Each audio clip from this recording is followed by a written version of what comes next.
Salut tout le monde, du coup on se retrouve pour une nouvelle vidéo aujourd'hui, donc ça faisait longtemps que j'en avais pas sorti, et aujourd'hui du coup on va voir pour un nouveau petit tuto. Donc je vais vous montrer tout ça, je viens de laver mon vélo juste ici, il est tout propre, et on va tout de suite attaquer le tuto. Ok, du coup là on est avec le vélo, et aujourd'hui on va s'attaquer au jeu de direction. Du coup je vais vous montrer un peu comment enlever tout ça. Du coup pour pouvoir effectuer une réparation, donc changer le jeu de direction, ou alors juste l'entretenir pour remettre de la graisse. Parce qu'il ne faut pas oublier que entretenir son jeu de direction c'est important, parce qu'avec l'eau, quand on le lave, ou avec la boue d'hiver, c'est pas vraiment très bon de laisser tout ça, toute la crasse là-dedans. Du coup, pour pouvoir faire la révision et pour pouvoir extraire les roulements des jeux de direction, on va avoir besoin de clés Torx, donc un jeu de clés Torx, on va en avoir besoin que d'une pour pouvoir enlever, sachant que sur certains VTT, il y a une clé qui est directement fournie avec le vélo, donc je vais vous montrer ça tout de suite. Donc voilà, c'est celle-ci. Donc en fait c'est une clé qui est fournie, donc moi c'est un Scott, et cette clé en fait elle est fournie pour pouvoir serrer l'axe arrière de la roue. Donc en fait on vient la mettre ici et elle s'enlève, donc elle est détachable. Et quand on l'enlève, et on peut effectuer des réparations avec. Donc ici vous voyez on a la clé Torx juste au-dessus, qui va pouvoir nous permettre d'enlever toutes les vis.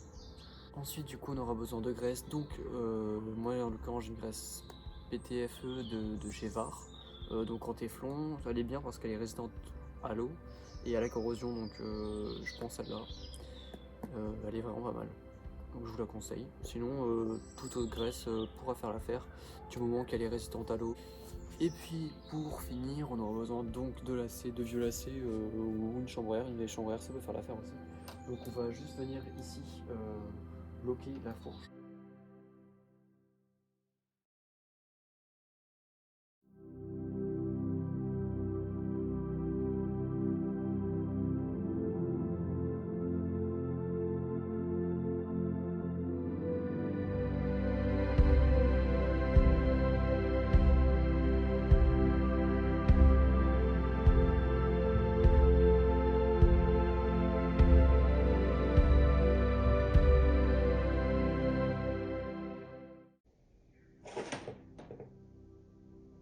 Et voilà, vous voyez de quoi je voulais vous parler.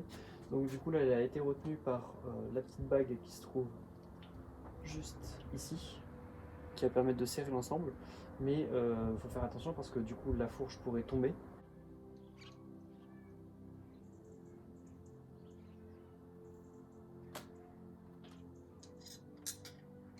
Comme ceci, du coup voilà, là j'ai fait tenir la fourche du coup à l'aide de mes lacets. Et j'ai pu extraire le roulement.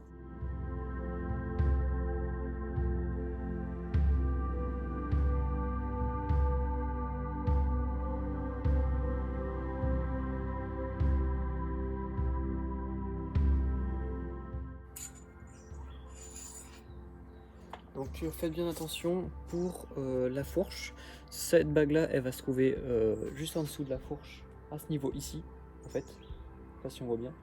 Et faut faire attention à cette bague là parce que moi je peux l'enlever parce que c'est une bague fendue, mais souvent il va falloir un outil pour pouvoir l'enlever, et enfin pour pouvoir la remettre pardon. Alors ensuite du coup on va pouvoir prendre cette graisse là et on va en foutre partout sur les roulements du jeu de direction, ainsi que dans la cuvette où va venir s'insérer les roulements.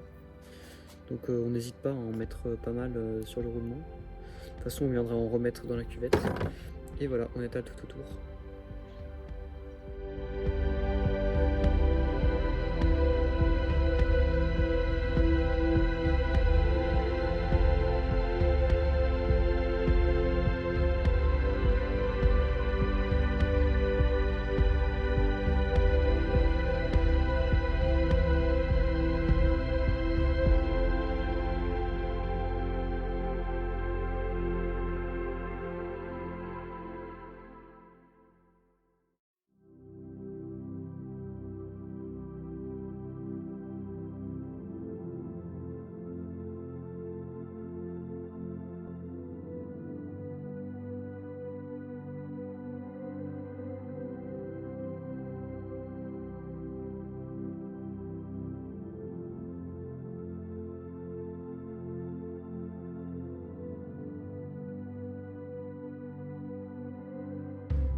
Nickel, donc maintenant on va venir remettre les roues.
Et voilà, c'était la fin de la vidéo. J'espère que cette vidéo vous aura plu. C'était une petite vidéo comme ça pour vous partager un peu. C'est pas du tout, en fait, c'est pas du tout mon métier. C'est ça qu'il faut que vous compreniez dans les commentaires. J'ai eu des commentaires comme quoi je savais pas faire, tout ça. Oui, je sais pas faire. Je donne juste mes astuces, comment je fais moi personnellement. Et oui, voilà, je suis pas du tout vélociste. Je ne sais pas faire exactement comme il faut quand ils apprennent à leur formation, mais bah, je fais à ma manière et c'est ce que je vous partage.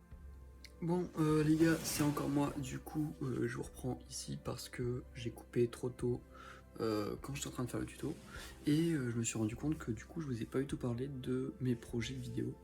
Alors du coup moi je compte m'acheter du coup une GoPro ou une autre caméra embarquée de sport pour que vous puissiez avoir justement des points de vue, donc mon point de vue de VTT. Donc quand je pars faire des sorties, je filmerai peut-être pas toutes mes sorties mais quelques-unes pour avoir du contenu un peu intéressant. Et voilà, pour vous partager un peu mes sorties et ce que je fais comme entraînement, tout simplement. Du coup voilà, sur ce je vous laisse et je vous dis à bientôt.